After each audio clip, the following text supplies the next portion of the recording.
नमस्कार, ग्रामीण महिला विद्यापीठ के एकलव्य चैनल पर आपका स्वागत है। हम पाठ 1 2 बैलों की कथा जिसके लेखक है प्रेमचंद पढ़ रहे हैं, उसके आगे देखेंगे। खेत में था हीरा, क्या था, कीचड़ में फंसा हुआ था, वह बीच में चला गया था, जबकि मोती मेड़ पर ही था, इसलिए वो तो बाहर निकल गया, लेकिन हीरा फंस गया।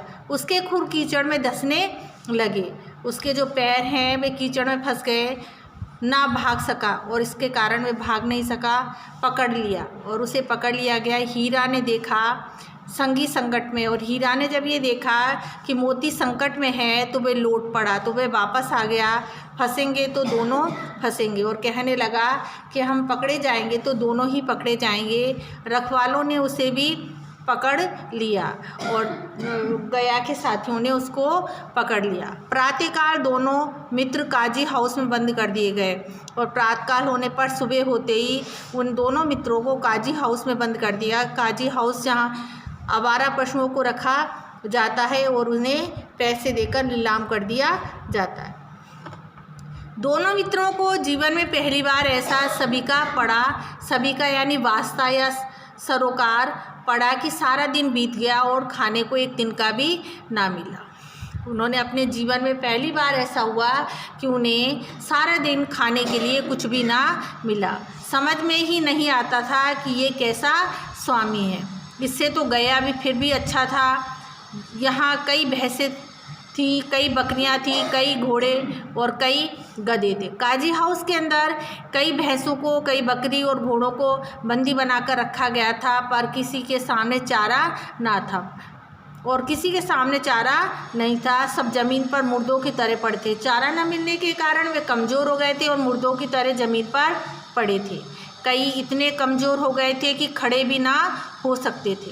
सारा दिन दोनों मित्र फाटक पर की ओर टकटकी लगाए देखते रहे, पर कोई चारा लेकर आता ना दिखाई दिया। दोनों मित्र फाटक की तरफ देखते रहे कि कोई चारा लेकर आएगा, लेकिन कोई भी चारा लेकर नहीं आया। तब दोनों ने दीवार की नमकीन मिट्टी चाटनी शुरू की, पर इससे क्या तृप्ति होती, लेकिन मिट्टी के चाटने से उनकी भूख शांत ना हुई।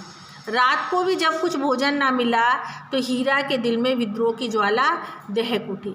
जब रात को भी उन्हें खाने को नहीं मिला तो हीरा के मन में विद्रोह की अग्नि भड़क उठी। मोती से बोला, अब तो नहीं रहा जाता मोती, और मोती से कहने लगा कि अब भूखा नहीं रहा जा सकता। मोती ने सिर लटकाए हुए जवाब दिया, मुझे तो मालूम होता है प्राण निकल रहे हैं, मुझे तो ऐसा मालूम होता है कि भूख के मारे मेरी जान निकल रही है। इतनी जल्दी हिम्मत ना हारो भाई, यहाँ से भागने का कोई उपाय निकालना चाहिए। आओ दीवार तोड़ डालें, मुझसे तो अब कुछ नहीं होगा। बस इसी बूते पर अकड़ते थे, इसी के बल पर अकड़ते थे तुम।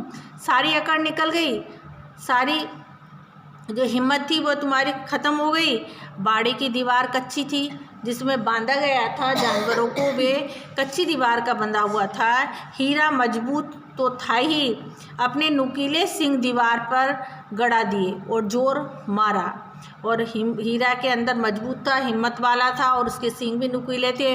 उसने दीवार में सींगों को लगाया और गड़ा दिया तो मिट्टी का एक चिपड़ा निकल गया, तो मिट्टी का एक बहुत बड़ा टुकड़ा टूट कर नीचे गिर गया। फिर तो उसका साहस बढ़ा, इसने दौड़ दौड़ कर दीवार चोट की। जब मिट्टी का टुकड़ा गिरा तो हीरा का साहस बढ़ गया और वे दौड़ दौड़ कर दीवार पर चोटें करने लगा, और हर चोट में थोड़ी थोड़ी मिट्टी गिरने लगी, और हर चोट के साथ दीवार की थोड़ी थोड़ी मिट्टी नीचे गिरती जाती। उसी समय काजी हाउस का चौकीदार, जो पशुओं को बंदी बनाकर रखने का जो बाड़ा था, उसका जो चौकीदार था, वे लालटेन लेकर जानवरों की हाजिरी लेने आ निकला। उसमें क्या ली जाती है, उन जानवरों की हाजिरी ली जाती है कि कोई जानवर कम तो नहीं है। हीरा का उजड़पन देखकर, हीरा के साहस को देखकर उसने उसे कई डंडे रसीद किए, उसे कई डंडे मारे, तो उसने दीवार तोड़ दी थी, इसलिए वो गुस्सा था और उसे डंडे से मारने लगा और मोटी सी रस्सी से बांध दिया, और उसने मोटी सी रस्सी से उसे बांध दिया। मोती ने पड़े पड़े कहा, मोती ने नीचे बैठे बैठे ही कहा, आखिर मार खाई कि आखिर देखो तुम्हें क्या मिला, इसको करने से तुम्हें मार खानी पड़ी, क्या मिला। अपने बूते भर जोर तो मार दिया, लेकिन मैंने थोड़ा बहुत जोर तो लगा लिया। ऐसा जोर मारना किस काम का, और बंधन में पड़ गए। ऐसा जोर लगाना क्या फ़ायदा जिससे आज़ादी ना मिले, और बल्कि इससे तुम्हें क्या कर दिया गया, और अधिक बंधन में डाल दिया गया, क्योंकि रस्सी से बांध दिया गया था।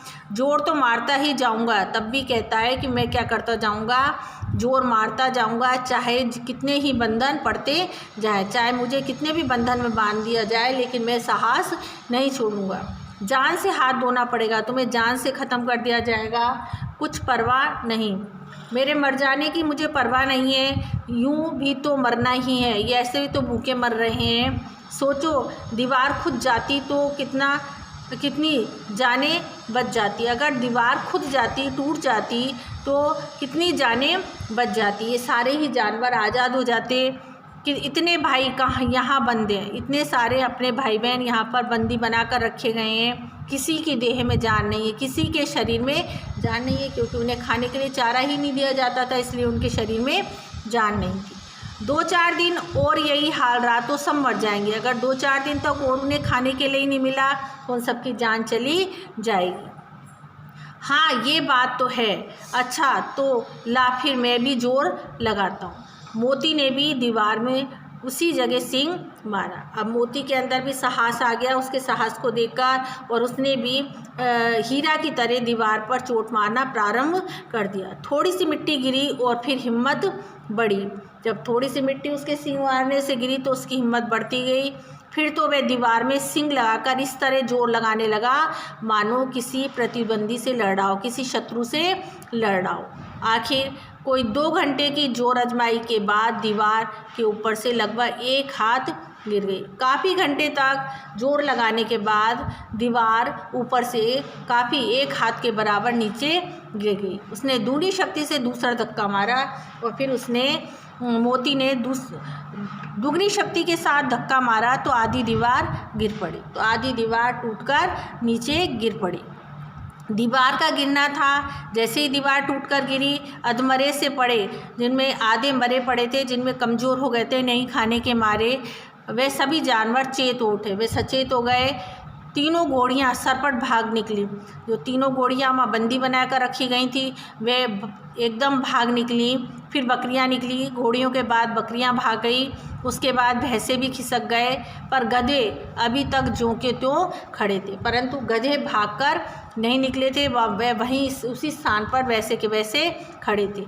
हीरा ने पूछा, तुम दोनों क्यों नहीं भाग जाते? तब हीरा ने उनसे गधों से पूछा कि तुम क्यों नहीं भाग जाते हो? एक गधे ने कहा, जो कहीं फिर पकड़ लिए गए, तो गधे ने कहा कि अगर दोबारा पकड़ लिए गए तो और अधिक मार पड़ेगी, तो क्या हर्ज है, तो क्या फ़र्क पड़ता है, अभी तो भागने का अवसर मिला, अभी तो तुम्हें भागने का अवसर मिला है, हमें तो डर लगता है। तो गधे बोले, हमें भागने से डर लगता, हम यहीं पड़े रहेंगे, हम तो यहीं पर पड़े रहे। आधी रात से ऊपर जा चुकी थी, आधी रात से ऊपर बीत चुकी थी। दोनों गधे अभी तक खड़े सोच रहे थे। दोनों गधे अभी तक भागे नहीं थे, वहीं खड़े थे कि भागे या ना भागे। और मोती अपने मित्र की रस्सी तोड़ने में लगा हुआ था, और जो हीरा को रस्सी से बांधकर रखा गया था, मोती उसे तोड़ने का प्रयास कर रहा था। जब वह हार गया, जब उससे रस्सी नहीं टूटी, हार गया, तो हीरा से उसने कहा, तुम जाओ, मुझे यहीं पड़ा रहने दो, शायद कहीं भेंट हो जाए, तुम चले जाओ यहाँ से और मुझे यहीं पड़े रहने दो, शायद अगर समय कोई मौका मिला तो हमारी दोबारा भेंट हो जाएगी। मोती ने आंखों में आंसू लाकर कहा, तब मोती ने हीरा से अपनी आंखों में आंसू लाते हुए कहा, तुम मुझे इतना स्वार्थी समझते हो कि तुम मुझे इतना स्वार्थी समझ रहे हो कि मैं अकेला ही चला जाऊँगा? हो हीरा, हम और तुम इतने दिनों तक साथ रहे, हम दोनों बहुत दिनों से साथ में रह रहे, आज तुम पर विपत्ति पड़ी, आज तुम पर कष्ट पड़ा है, तो मैं तुम्हें छोड़कर अलग हो जाऊं, तो मैं तुम्हें छोड़कर चला जाऊं? हीरा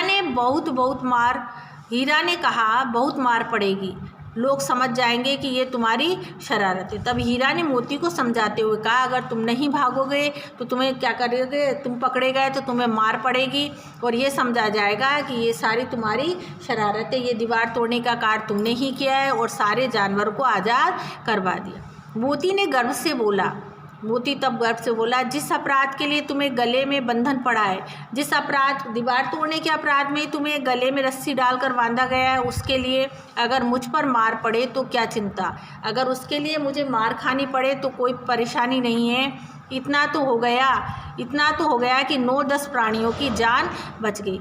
इतना हो गया कि हमारे प्रयास से 9-10 जानवर आज़ाद हो गए। वे सब तो आशीर्वाद देंगे, वे सारे जानवर हमें क्या देंगे, आशीर्वाद देंगे। ये कहते हुए मोती ने दोनों गधों को सींग से मार मार कर बाड़े के बाहर निकाल दिया और उन मोती ने अपने सींगों से प्रहार करके उन दोनों गधों को भी वहाँ से भगा दिया। तब अपने बंधु के पास आकर सो रहा और उसके बाद उन दोनों को भगाकर स्वतंत्र कराकर अपने साथी के पास आकर बैठ गया और सो गया। भोर यानी सुबह होते ही मुंशी और चौकीदार तथा अन्य कर्मचारियों में कैसी खलबली मची। जब उन्होंने पशुओं को नहीं देखा तो वे दो परेशान हो गए। इसके लिखने की ज़रूरत नहीं, बस इतना ही काफ़ी है कि मोती की खूब मरम्मत हुई है। बस इतना ही बहुत है लिखने के लिए कि मोती को खूब मारा गया और उसे भी मोटी रस्सी से बांध दिया गया और उसको भी मोटी रस्सी से बांध दिया गया। 1 सप्ताह तक दोनों मित्र वहीं बंधे पड़े रहे। अब दोनों मित्र 1 सप्ताह तक बिना कुछ खाए पिए वहीं बंधे रहे। किसी ने चारे का एक तृण भी ना डाला, किसी ने भी चारे का तृण यानी एक तिनका भी नहीं डाला। हाँ, एक बार पानी दिखा दिया जाता था, सिर्फ पानी पिला दिया जाता था एक बार। यही उनका आधार था, इसी के आधार पर वे अपना समय व्यतीत कर रहे थे।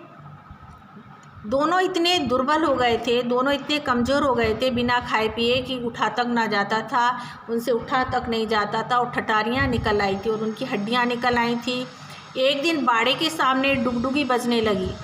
एक दिन अचानक ही जहाँ उनको बांधा गया था उसके आगे डुगडुगी बजने लगी और दोपहर होते होते वहाँ 50-60 आदमी जमा हो गए। तब दोनों मित्र निकाले गए। अब दोनों मित्रों को बाड़े से निकाला गया और उनकी देखभाल होने लगी। लोग आकर उनकी सूरत देखते और मन फीका करके चले जाते। उन दोनों को खरीदने वाले व्यक्ति थे वो, और उन दोनों को जब कमज़ोर देखते थे तो उनकी सूरत देख के उनका मन परेशान हो जाता था। ऐसे मृतक बैलों को कौन खरीदार होता, क्योंकि दोनों बैल इतने कमज़ोर थे, मरे हुए के समान लग रहे थे, तो कोई भी उसे खरीदना नहीं चाहता था।